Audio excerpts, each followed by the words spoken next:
إن الحمد لله نحمده ونستعينه ونستغفره ونعوذ بالله من شرور أنفسنا ومن سيئات أعمالنا من يهده الله فلا مضل له ومن يضلله فلا هادي له وأشهد أن لا إله إلا الله وحده لا شريك له وأشهد أن محمدا عبده ورسوله يا أيها الذين آمنوا اتقوا الله حق تقاته ولا تموتن إلا وأنتم مسلمون يا أيها الناس اتقوا ربكم الذي خلقكم من نفس واحدة وخلق منها زوجها وبث منهما رجالا كثيرا ونساء واتقوا الله الذي تساءلون به والأرحام إن الله كان عليكم رقيبا يا أيها الذين آمنوا اتقوا الله وقولوا قولا سديدا يصلح لكم أعمالكم ويغفر لكم ذنوبكم ومن يطع الله ورسوله فقد فاز فوزا عظيما أما بعد فإن خير الحديث كتاب الله وخير الهدي هدي محمد صلى الله عليه وسلم وشر الأمور محدثاتها وكل محدثة بدعة وكل بدعة ضلالة وكل ضلالة في النار. قال الله تبارك وتعالى في القرآن المجيد والفرقان الحميد أعوذ بالله من الشيطان الرجيم بسم الله الرحمن الرحيم قاف والقرآن المجيد بل عجبوا أن جاءهم منذر منهم وقال الكافرون هذا شيء عجيب أئذا متنا وكنا ترابا ذلك رجل بعيد قد علمنا ما تنقص الأرض منهم وعندنا كتاب حفيظ بل كذبوا بالحق لما جاءهم فهم في أمر مريد أفلم ينظروا إلى السماء فوقهم كيف بنيناها وزيناها وما لها من فروج والأرض مددناها وألقينا فيها رواسي وأنبتنا فيها من كل زوج بهيج تبصرة وذكرى لكل عبد منيب ونزلنا من السماء ماء مباركا فأنبتنا به جنات وحب الحصيد والنخل باسقات لها طلع نضيد رزقا للعباد وأحيينا به بلدة ميتا كذلك الخروج كذبت قبلهم قوم نوح وأصحاب الرس وثمود وعاد وفرعون وإخوان لوط وأصحاب الأيكة وقوم تبع كل كذب الرسل فحق وعيد أفعينا بالخلق الأول بل هم في لبس من خلق جديد. قال الله تبارك وتعالى في القرآن المجيد والفرقان الحميد أعوذ بالله من الشيطان الرجيم بسم الله الرحمن الرحيم واعبد ربك حتى يأتيك اليقين. قال النبي صلى الله عليه وسلم لا تختصوا ليلة الجمعة بقيام من بين الليالي ولا تخصوا يوم الجمعة بصيام من بين الأيام إلا أن يكون في صوم يصومه أحدكم رواه مسلم. معزز سامعین اکرام، حاضرین جمعہ، تمام قسم کی تعریفات و توصیفات اللہ رب العالمین کے لیے لائق و زیبا ہے، جس نے ہم تمام انسانوں کو پیدا کیا اور پیدا کرنے کے بعد ہمیں اس روئے زمین پر زندگی گزارنے کا طریقہ بھی بتلایا، اور ساتھ ہی ساتھ اللہ رب العالمین نے اس روئے زمین پر اپنے آخری نبی جناب محمد عربی صلی اللہ علیہ وسلم کو آخری نبی بنا کر کے اس روئے زمین پر مبعوث کیا، جن کے امتی ہونے کا ہمیں شرف حاصل ہے کہ ہم نبی کریم صلی اللہ علیہ وسلم کے امتی ہیں۔ اللہ رب العالمین قرآن مجید کے اندر ارشاد فرماتے ہیں وَمَا خَلَقْتُ الْجِنَّ وَالْإِنسَ إِلَّا لِيَعْبُدُونَ، کہ میں نے جن و انس کو صرف اور صرف اپنی عبادت و بندگی کے لیے پیدا کیا ہے۔ اللہ رب العالمین نے اس آیت کریمہ میں صاف طور سے یہ بیان کر دیا ہے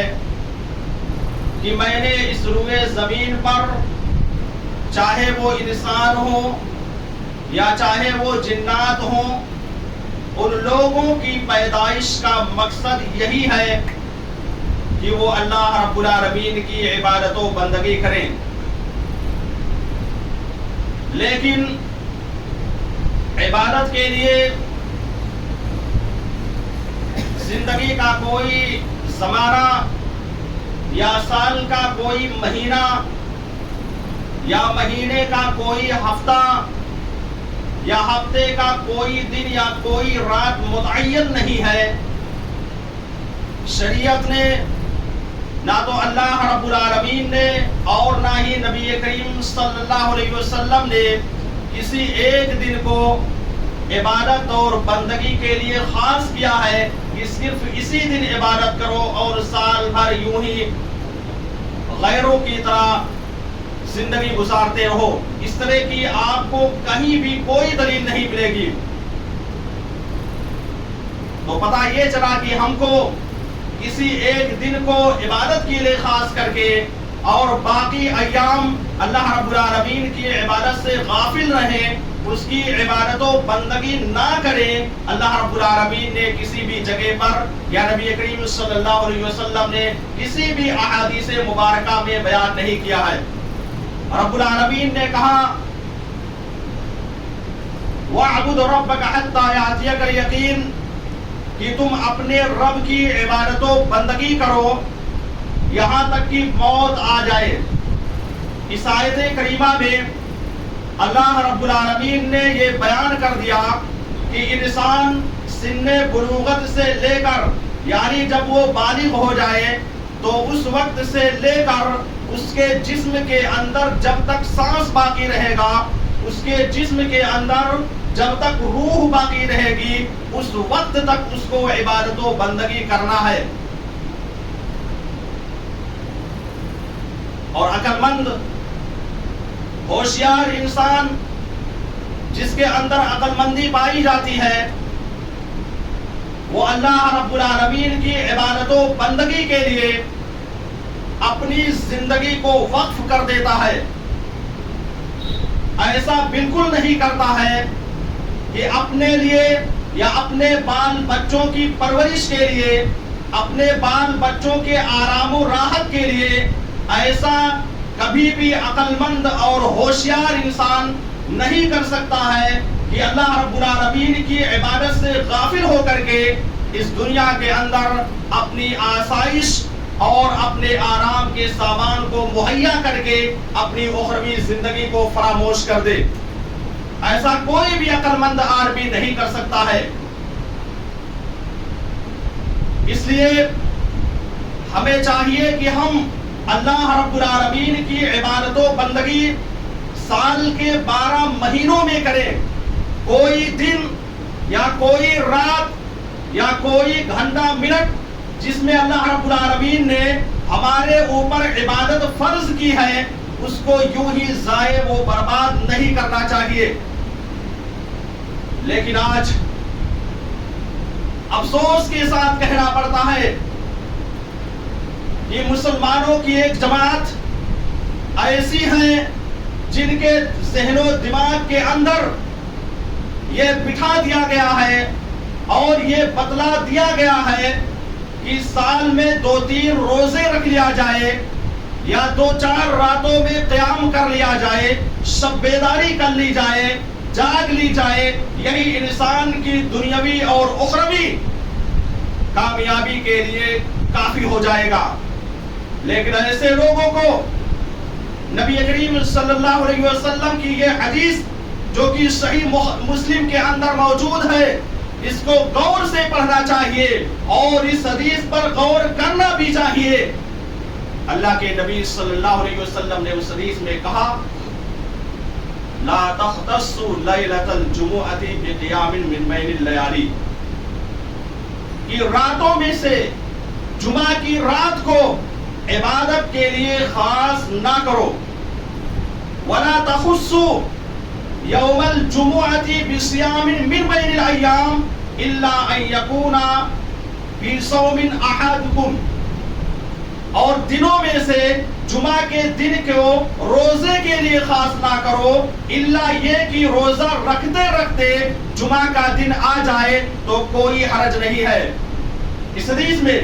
نبی کریم صلی اللہ علیہ وسلم نے یہ بیان کر دیا کہ کسی بھی دن کو خاص کر کے کہ ہم جمعہ کے دن روزہ رکھیں گے یا جمعہ کی رات یہ فضیلت والی رات ہے, جمعہ کی رات یہ افضلیت والی رات ہے, اس لیے اس رات میں اللہ رب العالمین کی عبادت و بندگی کریں گے. اس کا قرآن و حدیث سے کوئی ثبوت نہیں ملتا ہے, بلکہ اس میں آپ نے خصوصی طور پر منع کر دیا ہے کہ آپ اس کو خاص نہیں کر سکتے ہیں. اس لیے میرے بھائی اور دوستو, اللہ رب العالمین سے ہم سے جو مطالبہ رب العالمین کر رہا ہے وہ مطالبہ سال کے 12 مہینوں کا ہے. صرف سال کے 1 مہینے کا, رمضان کے مہینے کا یا اسی طرح سے جمعہ کے دن کا مطالبہ نہیں ہے کہ صرف جمعہ کے دن اللہ رب العالمین کی عبادت و بندگی کرو اور باقی ایام غیروں کی طرح, غیر مسلموں کی طرح زندگی گزارو. ایسا اللہ رب العالمین کا مطالبہ نہیں ہے. اللہ رب العالمین کے پیدا کرنے کا جب یہ مقصد ہے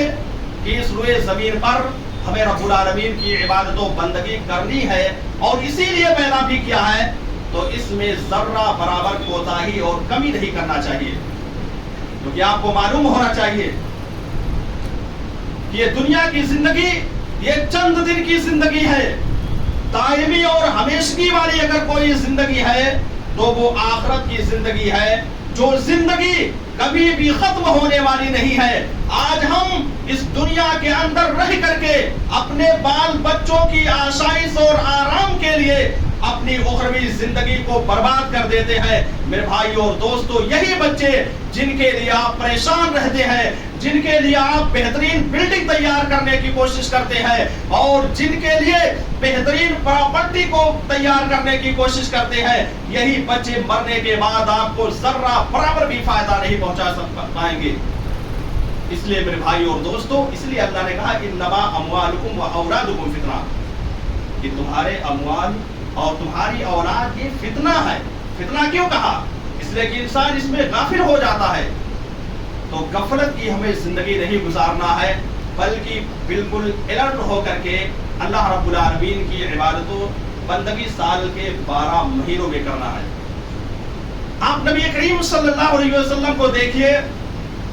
نبی کریم صلی اللہ علیہ وسلم ہمیشہ عبادت و بندگی کیا کرتے تھے. ایسا نہیں کہ آپ نے صرف جمعہ کے دن عبادت و بندگی کی, بلکہ آپ کی زندگی کا اگر آپ مطالعہ کریں گے, احادیث کی کتابوں کو پڑھیں گے, سیرت کی کتابوں کو پڑھیں گے, تو آپ کو پتا چلے گا کہ اللہ کے نبی صلی اللہ علیہ وسلم ہمیشہ اللہ رب العالمین کی عبادت و بندگی میں لگا رہا کرتے تھے. اللہ رب العالمین کی عبادت و بندگی کیا کرتے تھے. اس لیے ہمیں نبی کی زندگی کو آئیڈیل بنانا ہے. عائشہ رضی اللہ تعالی عنہا صحیح بخاری اور مسلم کی روایت ہے، وہ بیان کرتی ہے کہ نبی کریم صلی اللہ علیہ وسلم رات کو اتنا لمبا قیام کرتے تھے، اتنا لمبی نماز پڑھا کرتے تھے کہ میں یعنی عائشہ کہتی ہیں کہ اللہ کے رسول صلی اللہ علیہ وسلم سے یہ کہتی تھی کہ اللہ کے رسول صلی اللہ علیہ وسلم آپ تو معصوم من الخطا ہیں، اللہ رب العالمین نے آپ کے اگلی پچھلی ساری خطائیں معاف کر دی ہے، آپ کے جتنے گناہ ہیں ان سارے گناہوں کو اللہ رب العالمین نے بخش دیا ہے، معاف کر دیا ہے، پھر بھی آپ اتنی عبادت کرتے ہیں کہ آپ کے پیر میں ورم آ جاتا ہے، سوجن آ جاتا ہے. میرے بھائی اور دوستو، نبی کریم صلی اللہ علیہ وسلم نے عائشہ رضی اللہ تعالی عنہا کو کیا جواب دیا، اس کو سننے کی ضرورت ہے اور اسی کے مطابق عمل کرنے کی ضرورت ہے. آپ نے کہا عائشہ افلا اکونا عبدا شکورا، کہ اے عائشہ اگر اللہ رب العالمین نے مجھ کو معصوم من الخطا بنا دیا ہے، میرے گناہوں کو معاف کر دیا ہے، مجھ کو بخش دیا ہے اور جنت میرے اوپر واجب کر دی ہے، تو کیا اس پر اللہ رب العالمین کا ہمیں شکر ادا نہیں کرنا چاہیے؟ یہ جواب اللہ کے نبی صلی اللہ علیہ وسلم نے دیا.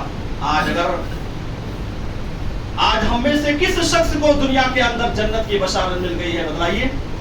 کسی کو نہیں ملی ہے. لیکن اس کے باوجود اس طرح کی غفلت پائی جاتی ہے، بار بار ممبر و محراب سے یہ سمجھایا جاتا ہے کہ اللہ رب العالمین نے اس روئے زمین پر ہمیں اور آپ کو صرف اور صرف عبادت و بندگی کے لیے پیدا کیا ہے، لیکن لاکھ سمجھاؤ اس کے باوجود بھی انسان کے سمجھ میں نہیں آتا ہے. انسان یہ شاید سوچتا ہوگا کہ ہم کو اسی دنیا کے اندر کسی نہ کسی طرح سے زندگی گزار کر کے چلا جانا ہے، جبکہ اس کو ہمیشہ آخرت کے بارے میں سوچنا چاہیے کہ آخرت میں کیا ہونے والا ہے. جہنم کو اللہ رب العالمین نے تیار کر رکھا ہے، تو اس جہنم کے اندر کن کن انسانوں کو داخل کرے گا، اس کے بارے میں اگر کوئی سوچے گا، جہنم کے عذاب کے بارے میں سوچے گا، اور اللہ رب العالمین نے جو قبر کے اندر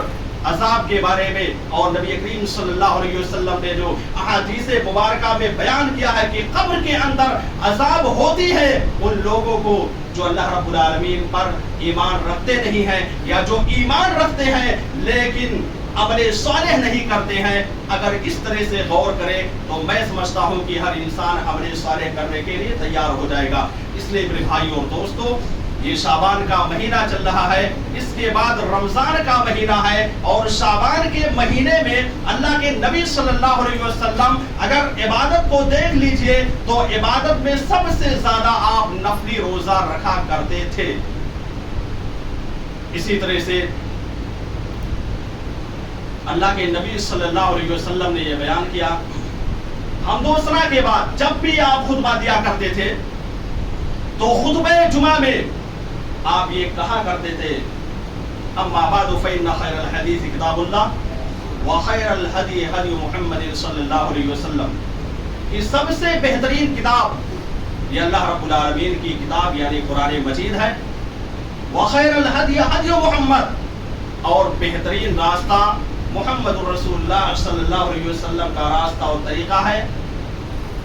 وشر الامور محدثاتها، اور سب سے بری چیز یہ ہے کہ دین میں نئی چیز ایجاد کی جائے، دین میں ایسی چیز ایجاد کی جائے جس کا دین سے، شریعت سے، اسلام سے کوئی تعلق نہیں ہے، تو وہ چیز مردود ہوگی، اس کا اسلام میں کوئی شمار نہیں کیا جائے گا. میرے بھائیو اور دوستو، اس حدیث میں ذرا غور کیجئے کہ اللہ کے رسول صلی اللہ علیہ وسلم نے یہ بیان کر دیا، دین کے تکمیل ہونے کے وقت، دین کے مکمل ہونے کے وقت اللہ رب العالمین نے یہ بیان کیا کہ الیوم اکملت لکم دینکم واتممت علیکم نعمتی ورضیت لکم الاسلام دینا، کہ نبی کریم صلی اللہ علیہ وسلم آج کے دن میں نے دین کو مکمل کر دیا ہے، دین اسلام کو مکمل کر دیا ہے اور اپنی نعمت تم پر تمام کر دی ہے. تو نبی کے انتقال ہونے سے پہلے آپ کی زندگی میں اللہ رب العالمین نے شریعت کو مکمل کر دیا ہے. اب اگر کوئی آدمی کوئی ایسا کام کرتا ہے جس کا ثبوت قرآن و حدیث کے اندر موجود نہیں ہے، نہ تو نبی نے کیا اور نہ ہی آپ نے اپنے صحابہ کرام کو کرنے کا حکم دیا یا نہ ہی نبی صلی اللہ علیہ وسلم نے ہم کو کرنے کا حکم دیا، تو وہ ساری کی ساری چیزیں بدعت میں آ جائیں گی، اور بدعت یہ انسان کو جہنم میں لے جانے کا ذریعہ ہے۔ اس لیے شریعت پر اگر ہم اور آپ عمل کرتے ہیں تو اس پر اگر کوئی بیان کرے کوئی چیز تو اس کے بارے میں غور کرنا چاہیے اور یہ سوچنا چاہیے، یا کسی بڑے عالم دین سے پوچھنا چاہیے کہ آیا یہ فلاں عالم صاحب جو یہ چیزیں بتا رہے ہیں کہ یہ چیزیں اس مہینے میں کی جائیں گی، کیا اس کا ثبوت قرآن و حدیث میں موجود ہے یا نہیں موجود ہے؟ اس کے بارے میں انسان کو تحقیق کر لینا چاہیے۔ جب تک انسان تحقیق نہیں کرے گا اس وقت تک وہ صحیح معنوں میں قرآن و حدیث پر عمل نہیں کر پائے گا۔ اسی طرح سے شعبان کے مہینے میں اللہ کے رسول صلی اللہ علیہ وسلم سے جو چیز سب سے زیادہ ثابت ہے وہ روزہ ہے۔ اللہ کے رسول صلی اللہ علیہ وسلم اس مبارک مہینے میں سب سے زیادہ روزہ رکھا کرتے تھے، اور آپ صلی اللہ علیہ وسلم یہ بیان بھی کرتے تھے کہ میں چاہتا ہوں کہ اللہ رب العالمین میرے اعمال کو روزے کے حالت میں اٹھائے، چونکہ شعبان کے ایام میں اللہ رب العالمین بندوں کے اعمال کو آسمان پر اٹھاتا ہے۔ اسی لیے اللہ کے نبی یہ کہتے تھے کہ میری خواہش ہے، میری تمنا ہے اور یہ آرزو بھی ہے کہ اللہ رب العالمین میرے اعمال شعبان کے مہینے میں روزے کے حالات میں آسمان کی طرف اٹھائے۔ پتہ یہ چلا کہ اللہ کے رسول صلی اللہ علیہ وسلم اس مبارک مہینے میں کثرت کے ساتھ روزہ رکھا کرتے تھے۔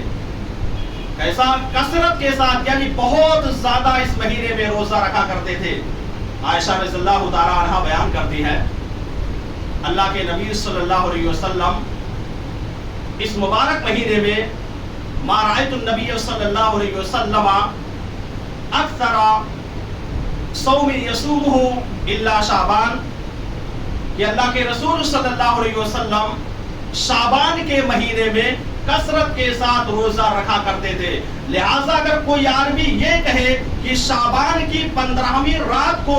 15ویں شعبان کو روزہ رکھنا یہ درست ہے اور رکھنا چاہیے، تو آپ کسی بھی حدیث میں نہیں پائیں گے کہ جس میں آپ نے یہ کہا ہو کہ شعبان کی 15ویں تاریخ کو روزہ رکھنا ہے۔ ہاں نبی نے روزہ رکھا ہے، لیکن پورے مہینے میں آپ نے روزہ رکھا ہے۔ عائشہ رضی اللہ تعالیٰ عنہا یہ بھی بیان کرتی ہیں کہ نبی کریم صلی اللہ علیہ وسلم کبھی کبھی اتنا زیادہ شعبان کے مہینے میں روزہ رکھتے تھے کہ میں کہتی تھی کہ اللہ کے رسول صلی اللہ علیہ وسلم کیا آپ روزہ نہیں چھوڑیں گے، ہمیشہ آپ رکھتے رہیں گے؟ اور کبھی کبھی عائشہ بیان کرتی ہے کہ آپ صلی اللہ علیہ وسلم روزہ رکھتے نہیں تھے، اور میں یہ کہتی تھی کہ اللہ کے رسول صلی اللہ علیہ وسلم کیا آپ روزہ نہیں رکھیں گے؟ پتہ یہ چلا کہ نبی کریم صلی اللہ علیہ وسلم نے کسی ایک دن کو خاص کر کے روزہ نہیں رکھا ہے کہ شعبان کی 15ویں تاریخ کو روزہ رکھنا ہے۔ ایسا کسی بھی حدیث میں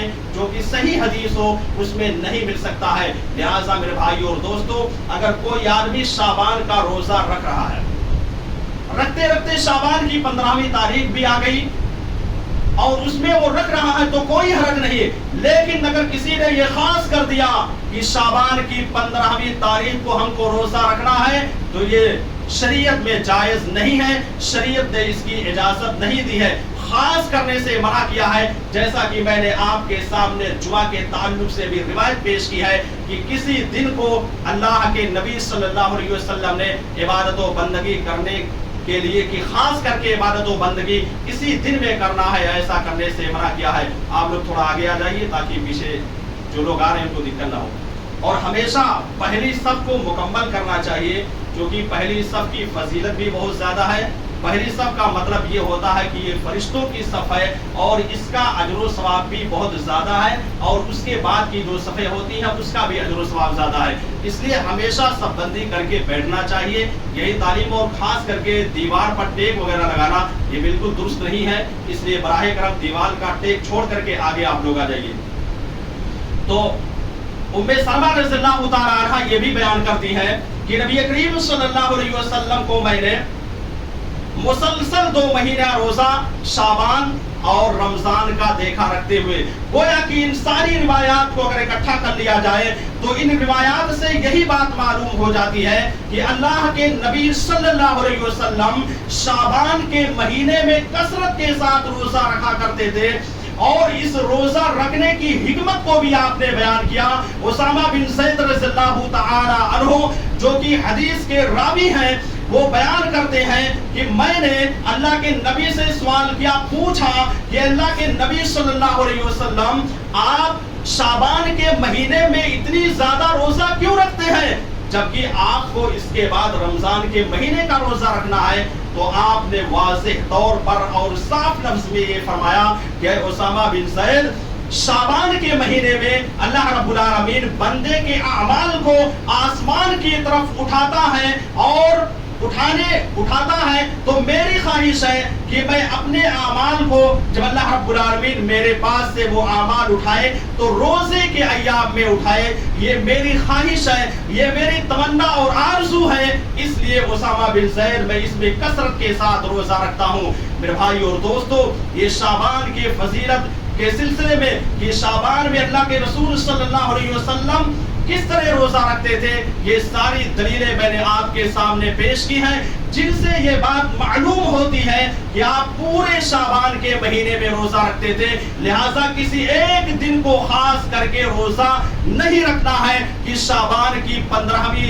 15ویں تاریخ کو صرف روزہ رکھنا، یہ بالکل درست نہیں ہے. ہاں، اگر آپ پہلے سے روزہ رکھ رہے ہیں اور شعبان کی 15ویں تاریخ آ گئی ہے تو آپ اس میں روزہ رکھ سکتے ہیں. لیکن اگر آپ نے خاص کر دیا تو گویا کہ یہ چیز بدعت ہے. گرچہ نیکی ہے، نیکی سمجھ کر انسان کرتا ہے، لیکن وہاں پر خاص کرنے کی وجہ سے کہ نہیں ہم کو صرف 15ویں شعبان کو رکھنا ہے تو یہ چیز جو ہے بدعت ہو جائے گی. اس لیے کہ شریعت میں اس کا کوئی ثبوت موجود نہیں ہے. لہذا جو آدمی یا جو بھی عالم دین یہ کہے کہ شعبان کی 15ویں تاریخ کو روزہ رکھنا ہے، سب سے پہلے آپ اس سے دلیل مانگ لینا یا آپ نبی کی ایک حدیث دکھا دیجئے اور وہ صحیح حدیث ہو جس میں آپ نے یہ ثابت کیا ہو یا آپ سے یہ ثابت ہو کہ آپ نے شعبان کی 15ویں تاریخ کو روزہ رکھا ہے یا صحابہ کرام کو آپ نے حکم دیا ہے. ایک دلیل مانگ لینا، میں بھی اس کو ماننے کے لیے تیار ہو جاؤں گا. اس لیے میرے بھائی اور دوستوں،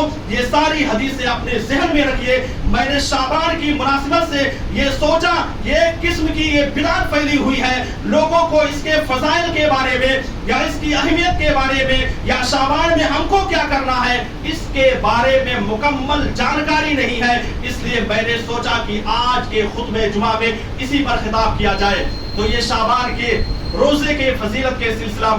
میں نے آپ کے سامنے حدیثیں بیان کی جس سے یہی پتا چلا کہ اللہ کے نبی اس میں کثرت کے ساتھ روزہ رکھتے تھے. لہٰذا آپ رکھ سکتے ہیں، کوئی حرج نہیں، لیکن صرف ایک دن کو متعین کرنا یہ کسی بھی حدیث میں ثابت نہیں ہے.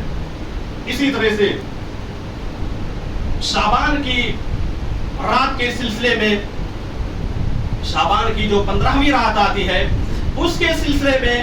نبی کریم صلی اللہ علیہ وسلم کی کون سی حدیثیں ہیں اس کو میں آپ کے سامنے پیش کروں گا. صحیح روایتیں بھی پیش کروں گا اور جو ضعیف روایت ہے اس کو بھی آپ کے سامنے پیش کرنے کی کوشش کروں گا. بس شرط یہ ہے کہ آپ غور سے سنیے اور سننے کے بعد اس پر عمل کرنے کی کوشش کیجیے. اللہ کے نبی صلی اللہ علیہ وسلم بیان کرتے ہیں یطلع اللہ تبارک و تعالی الی خلقہ لیلۃ النصف من شعبان فیغفر لجمیع خلقہ الا لمشرک او مشاہد. یہ اللہ رب العالمین شعبان کی 15ویں رات کو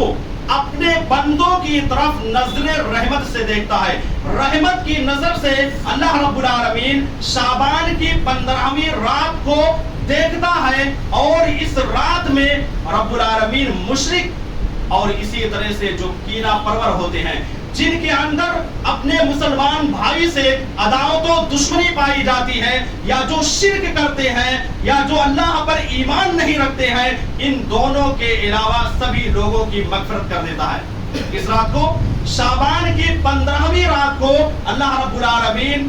ان لوگوں کی مغفرت کر دیتا ہے جو شرک نہیں کرتے ہیں، جو اپنے دل کے اندر کینہ اور کپٹ نہیں رکھتے ہیں۔ اسی طرح سے ایک دوسری روایت میں ہے جس میں اسی طرح کے ملتے جلتا مفہوم ہے کہ اللہ رب العالمین شعبان کی 15ویں رات کو آسمان دنیا پر نازل ہوتا ہے، اور اس میں نازل ہو کر کے اللہ رب العالمین مومنوں کو بخش دیتا ہے، اور ان لوگوں کو جو شرک کرتے ہیں ان کی مغفرت نہیں کرتا ہے، یا اسی طرح سے وہ لوگ جن کے دل کے اندر کینہ کپٹ پایا جاتا ہے ان کو بھی اللہ رب العالمین معاف نہیں کرتا ہے۔ یہ دونوں روایتیں جو کہ صحیح ہیں، صحیح حدیث سے ثابت ہے، میں نے آپ کے سامنے پیش کیا ہے، اس کو آپ ذہن میں رکھیے۔ اب اس کے بعد آپ ان روایتوں کو دیکھیے اور سنیے جن میں نبی کریم صلی اللہ علیہ وسلم سے کچھ بھی ثابت نہیں ہے، جو موضوع حدیثیں ہیں جو گڑھ کر کے نبی کریم صلی اللہ علیہ وسلم کی طرف پیش کر دی گئی ہیں۔ پہلی روایت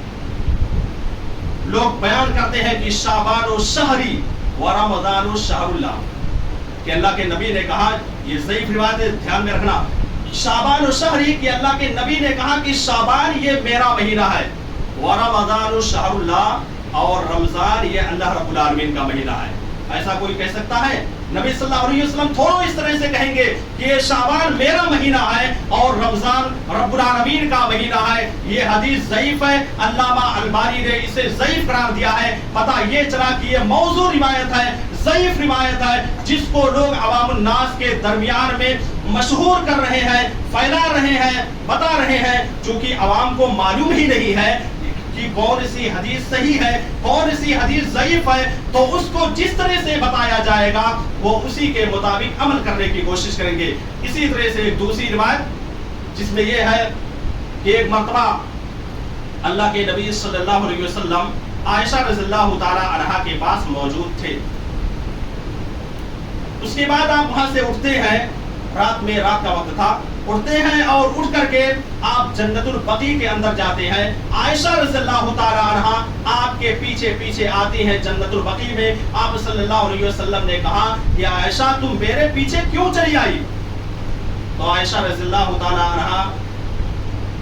نے جواب دیا کہ میں نے آپ کو جاتے ہوئے دیکھا اس لیے آپ کے پیچھے چلی آئی۔ تو اللہ کے رسول صلی اللہ علیہ وسلم نے کہا کہ عائشہ کیا تم یہ سوچتے ہو، تمہاری یہ سوچ تھی کہ اللہ اور اس کے رسول صلی اللہ علیہ وسلم تمہارے اوپر ظلم و زیادتی کریں گے؟ عائشہ رضی اللہ تعالی عنہا نے کہا کہ اللہ کے رسول مجھے یہ معلوم نہیں تھا، اس طرح کی سوچ میری نہیں تھی کہ اللہ اور اس کے رسول میرے اوپر ظلم کریں گے، بس میں نے اس لیے آپ کا پیچھا کیا کہ کہیں آپ کسی اور بیوی کے پاس نہ چلے جائیں۔ پھر اس کے بعد اللہ کے نبی صلی اللہ علیہ وسلم کی جو روایت پیش کرتے ہیں کہ ان اللہ ینزل تبارک و تعالی نصف اللیل الی شعبان فیغفر لاکثر من شار غنم کرب، کہ اللہ رب العالمین شعبان کی 15ویں رات کو آسمان دنیا پر نازل ہوتا ہے اور اس میں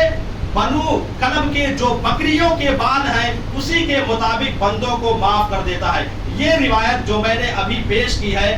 یہ روایت ضعیف ہے۔ اس کو امام ترمذی رحمۃ اللہ علیہ نے، جو کہ ترمذی شریف یہ حدیث کی ایک کتاب ہے، صحاح ستہ میں اس کا شمار ہوتا ہے، اس میں امام ترمذی نے اس حدیث کو ذکر کیا اور ذکر کرنے کے بعد کہا کہ یہ حدیث ضعیف ہے۔ اور اسی طرح سے اس حدیث کو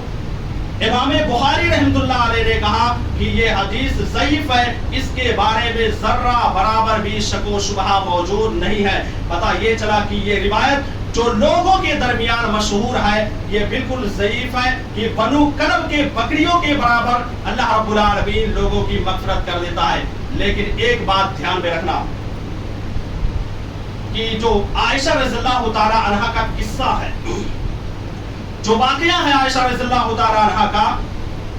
کہ اللہ کے نبی صلی اللہ علیہ وسلم عائشہ رضی اللہ تعالی عنہا کے گھر پر رات میں موجود تھے۔ آپ صلی اللہ علیہ وسلم وہاں سے اٹھ کر جنت البقیع کے اندر جاتے ہیں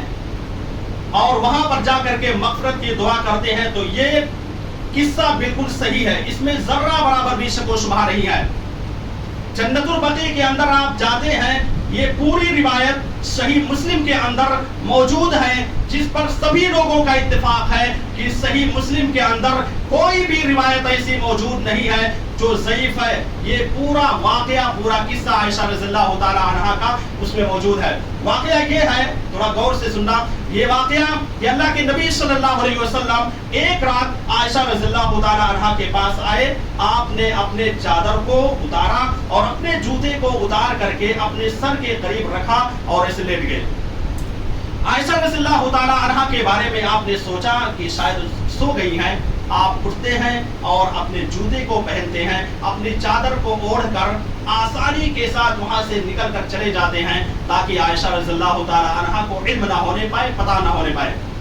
بہرحال عائشہ رضی اللہ تعالی عنہا نیند میں نہیں تھی، اس لیے جیسے ہی آپ صلی اللہ علیہ وسلم وہاں سے نکل کر جاتے ہیں، آپ کے پیچھے عائشہ رضی اللہ تعالی عنہا بھی چلی جاتی ہیں۔ آپ جنت البقیع کے اندر جاتے ہیں۔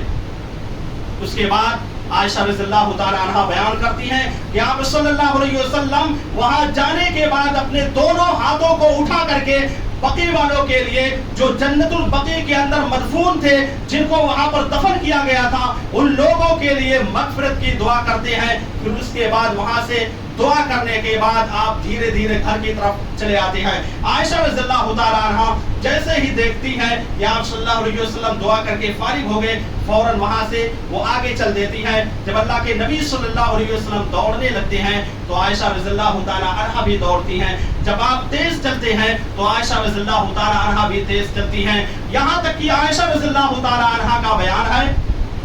کہ میں اپنے بستر پر آ کر کے لیٹ گئی۔ نبی کریم صلی اللہ علیہ وسلم تشریف لائے، میرا سانس پھول رہا تھا۔ آپ نے پوچھا کہ عائشہ کیا بات ہے، تمہارا سانس کیوں پھول رہا ہے، کہاں پر گئی ہوئی تھی؟ تو انہوں نے کہا کہ کچھ نہیں۔ اللہ کے نبی نے کہا کہ لتخبرینی او لیخبرن اللطیف الخبیر، کہ تم مجھ کو بتلا دو، اس کے بارے میں مجھے جانکاری دو، ورنہ وہ اللہ جو باریک بین خبر رکھنے والا ہے، ہر باریکی کے بارے میں خبر رکھنے والا ہے، وہ مجھ کو باخبر کر دے گا، وہ مجھ کو بتلا دے گا۔ بہرحال عائشہ رضی اللہ تعالی عنہا نے بیان کیا کہ اللہ کے نبی صلی اللہ علیہ وسلم میں نے آپ کو جاتے ہوئے دیکھا، اس لیے میں آپ کے ساتھ جنت البقیع میں چلی گئی تھی۔ تو یہاں پر جبریل امین اللہ کے نبی صلی اللہ علیہ وسلم کے پاس آئے ہوئے تھے، اور وہ گھر کے اندر اس لیے نہیں گئے کہ عائشہ رضی اللہ تعالی عنہا لیٹی ہوئی تھی اور اپنے جو اضافی لباس ہوتے ہیں سونے کے وقت اس کو اتار رکھا تھا، اس لیے آپ صلی اللہ علیہ وسلم کو وہاں سے بلایا اور آپ وہاں چلے گئے۔ جبریل امین نے کہا تھا کہ اللہ کے نبی صلی اللہ علیہ وسلم آپ جنت البقیع والوں کے لیے دعا کر دیجئے۔ تب اللہ کے نبی صلی اللہ علیہ وسلم نے دعا کیا۔ کیا سمجھ میں آیا؟ سمجھ میں یہی آیا کہ نبی کریم صلی اللہ علیہ وسلم نے جنت البقیع والوں کے لیے جو بقیع کے اندر مدفون تھے ان کے لیے مغفرت کی دعا کی، لیکن اس حدیث میں یہ نہیں موجود ہے کہ شعبان کی 15ویں رات میں آپ قبرستان میں جا کر کے جنت البقیع کے اندر جا کر کے ان لوگوں کے لیے مغفرت کی دعا کی۔ یہ سارا واقعہ صحیح ہے کہ آپ نے دعا کی، لیکن نہ تو شعبان کے مہینے کا تذکرہ ہے اور نہ ہی شعبان کی 15ویں رات کا تذکرہ ہے۔ لہٰذا جو لوگ اس حدیث کو لے کر کے یہ دلیل بناتے ہیں کہ شعبان کی 15ویں رات کو قبرستان پر جانا اور وہاں پر جو ہے چراغ وغیرہ جلانا یا اسی طرح سے جا کر کے چادر وغیرہ چڑھانا، یہ ساری چیزیں صحیح حدیثوں سے ثابت نہیں ہے۔ اس حدیث میں آپ نے خود سن لیا کہ اس حدیث میں کسی بھی دن کو خاص نہیں کیا گیا ہے اور نہ ہی کسی مہینے کو متعین کیا گیا ہے۔ پتہ یہ چلا کہ نبی کریم صلی اللہ علیہ وسلم نے صاف طور سے اس حدیث میں بیان کیا کہ آپ صلی اللہ علیہ وسلم کی جو حدیثیں ابھی میں نے بیان کی، آپ نے کسی دن کو عبادت کے لیے، بندگی کے لیے خاص نہیں کیا ہے، اس لیے آپ عبادت کرتے رہیے، عبادت کرنے سے کوئی نہیں روکتا ہے۔ اب سوال کوئی یہ بھی کر سکتا ہے، آ کر کے یہ پوچھ سکتا ہے اس کے ذہن میں، چونکہ یہ حدیث میں نے بیان کی ہے، ان کے ذہن میں یہ بات آ سکتی ہے کہ جب آپ نے یہ خود ثابت کر دیا کہ اللہ رب العالمین اس رات کو آسمان دنیا پر آتا ہے، شعبان کی 15ویں رات کو اللہ رب العالمین آسمان دنیا پر آتا ہے اور بندوں کے اعمال کو اٹھا کر کے اپنے پاس لے جاتا ہے، تو کیا اس میں ہم اللہ رب العالمین کی عبادت نہیں کر سکتے ہیں، تو اس کی دلیل یہی ہے کہ نبی کریم صلی اللہ علیہ وسلم سے نہ تو اس کے بارے میں کوئی ثبوت موجود ہے کہ آپ نے نہ تو اس پر عمل کیا ہے اور نہ ہی صحابہ کرام کو اس پر عمل کرنے کا حکم دیا ہے۔ فضیلت تو ہے کہ ہاں شعبان کی 15ویں رات کی فضیلت ہے، لیکن آپ نے اس رات میں نہ تو قیام کیا ہے، نہ شب بیداری کی ہے، اور نہ ہی اپنی امت کے لوگوں کو شب بیداری کرنے کا، جاگنے کا حکم دیا ہے۔ لہٰذا کوئی بھی آدمی اس کو دلیل نہ بنائے کہ ہاں اس کی بنیاد پر قبرستان پر جا سکتے ہیں یا اسی طرح سے ہم شب بیداری کر سکتے ہیں، ورنہ اس طرح سے دیکھیں گے تو بہت ساری روایتیں آپ کو اور مل جائیں گی، جیسے سوموار اور جمعرات کے روزے کے بارے میں کہ سوموار اور جمعرات کی رات کو اللہ رب العالمین آسمان جنت کے دروازے کو کھول دیتا ہے، جنت کے دروازے کو کھول دیتا ہے، اور اس رات کو اللہ رب العالمین بہت سارے بندوں کی مغفرت کر دیتا ہے۔ تو کیا کوئی ہم میں سے اس رات کو یعنی سوموار پیر کی رات کو یا جمعرات کو کوئی خصوصی طور پر رات میں عبادت کرتا ہے یا کرے گا؟ تو پتہ یہی چلتا ہے کہ کوئی نہیں مناتا ہے۔ تو اس طرح کی اور بھی بہت ساری روایتیں موجود ہیں، جو فضیلت والی روایتیں موجود ہیں، لیکن کوئی کرنے کے لیے تیار نہیں ہے، اور اس پر جو ہے 15ویں رات کو کس طرح سے لوگ کرنے کے لیے تیار ہیں، جبکہ ایک بھی دلیل موجود نہیں ہے کہ آپ نے اس میں خصوصی عبادت کی ہے۔ اس لیے کوئی بھی چیز اگر ہم شریعت کے مطابق نہیں عمل کریں گے تو وہ بدعت ہوگی۔ جیسے حدیث میں نے بیان کیا کہ نبی کریم صلی اللہ علیہ وسلم نے کہا کہ اللہ رب العالمین مشرک اور کینہ پرور کے علاوہ سارے لوگوں کی مغفرت کر دیتا ہے۔ مشرک کا مطلب شرک کرنے والا، یا اگر کوئی بدعت بھی ایجاد کرتا ہے تو یہ بھی شرک میں شمار ہوگا، چونکہ ایسی چیز ہے جس کا قرآن و حدیث سے کوئی ثبوت نہ ہو، کوئی تعلق نہ ہو، تو وہ بدعت ہے، اور ہر بدعت گمراہی پر لے جانے والی ہے۔ تو اس میں آپ نے جب کسی عبادت کو نہیں کیا ہے تو ہم اور آپ اس میں کسی عبادت کو نہیں کر سکتے ہیں۔ اس لیے اس کی رات کو یا اسی طرح سے اور بھی راتیں ہیں جو فضیلت والی راتیں ہیں، صرف ہم کو اپنے دل و دماغ میں رکھنا ہے کہ ہاں اللہ رب العالمین مغفرت کرتا ہے، بندوں کی بخشش کرتا ہے، بندوں کی خطاؤں کو معاف کرتا ہے، لیکن نبی کریم صلی اللہ علیہ وسلم نے جب کسی بھی حدیث میں عمل کرنے کے لیے نہیں کہا ہے تو ہم کو عمل نہیں کرنا ہے۔ ورنہ آپ صلی اللہ علیہ وسلم جو سال بھر اللہ رب العالمین کی عبادت و بندگی کرتے تھے، کبھی بھی ایسا نہیں ہوا کہ آپ نے اللہ رب العالمین کی عبادت و بندگی نہیں کی۔ تو کیا آپ صلی اللہ علیہ وسلم سے نعوذ باللہ یہ امید تھی کہ آپ اس رات کو قیام نہیں کرتے، آپ اس رات کو اپنے صحابہ کرام کو شب بیداری کرنے کا حکم نہیں دیتے؟ ایسا ناممکن ہے۔ اللہ کے نبی صلی اللہ علیہ وسلم اگر ثابت ہوتا قرآن و حدیث کے اندر تو آپ ضرور اپنی امت کو اس کا حکم دیتے۔ تو ہم اگر چاہتے ہیں کہ اس رات میں ہماری مغفرت ہو جائے، ہمارے گناہوں کو معاف کر دے اللہ رب العالمین، تو ہمیں شرک سے دور رہنا ہے، اور کینہ کپٹ کو، دشمنی کو، ایک دوسرے کے تعلق جو ہمارے اندر دشمنی پائی جاتی ہے، ہم ایک دوسرے سے عداوت اور دشمنی رکھتے ہیں، تو اس کو ہمیں اپنے اندر سے ختم کرنا ہے، تبھی جا کر کے ہم حقیقی کامیابی سے ہمکنار ہو سکتے ہیں۔ لیکن اگر شرک و بدعات جیسی مہلک بیماری میں اگر ہم مبتلا رہیں گے تو یہ ساری بیماریاں ہمیں ہلاک و برباد کر دیں گی۔ اللہ رب العالمین سے میں دعا کرتا ہوں کہ الہ العالمین ہم تمام لوگوں کو قرآن و حدیث کے مطابق عمل کرنے کی توفیق عطا فرما۔ الہ العالمین تو ہمیں شعبان کے مہینے کی اہمیت اور فضیلت کو سمجھنے کی توفیق عطا فرما۔ الہ العالمین جو میں نے حدیثیں بیان کی ہیں، جو صحیح روایتیں بیان کی ہیں، ان روایتوں کے مطابق عمل کرنے کی توفیق عطا فرما۔ آمین۔ وآخر دعوانا الحمدللہ رب العالمین۔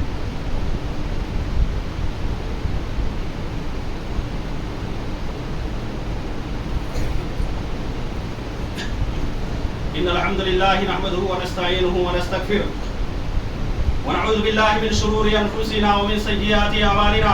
من يهده الله فلا مضل له ومن يضلله فلا هادي له واشهد ان لا اله الا الله وحده لا شريك له واشهد ان محمدا عبده ورسوله ان الله وملائكته يصلون على النبي يا أيها الذين آمنوا صلوا عليه وسلموا تسليما اللهم صل على محمد وعلى آل محمد كما صليت على إبراهيم وعلى آل إبراهيم إنك حميد مجيد اللهم بارك على محمد وعلى آل محمد كما باركت على إبراهيم وعلى آل إبراهيم إنك حميد مجيد عباد الله رحمكم الله إن الله يأمر بالعدل والإحسان وإيتاء ذي القربى وينهى عن الفحشاء والمنكر والبغي يعظكم لعلكم تذكرون اذكروا الله يذكركم وادعوه يستجب لكم ولذكر الله تعالى وعلى وجل وأتم وأكبر